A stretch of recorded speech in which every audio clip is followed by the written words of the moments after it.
Dragon রাজার নিমন্ত্রণ পেয়ে নীলমণি রাজ্যের সবাই মিলে রাজা হাতির পিঠে চড়ে, পর্যায়ক্রমে হাঙররা তাদের বিশাল ব্যান্ড পার্টি নিয়ে, অক্টোপাসরা সারি সারিবদ্ধভাবে হাতে হাত মিলিয়ে মাজা দুলিয়ে, কচ্ছপরা পিঠে করে নানা ধরনের খাদ্য খাবার নিয়ে রাজার পিছে পিছে লাইন ধরে আসতে লাগলো।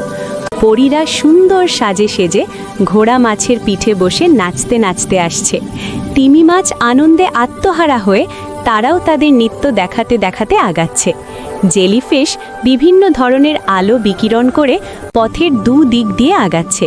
অন্যদিকে ড্রাগনরা সবাইকে বিশেষ সিকিউরিটি নিরাপত্তা দিয়ে তারা হাওয়া করতে করতে তাদের মেহমানদের এগিয়ে নিয়ে যাচ্ছে।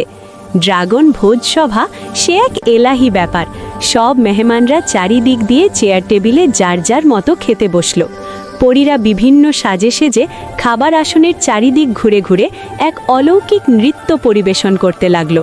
এ এক মনোমুগ্ধকর আনন্দ পরিবেশ।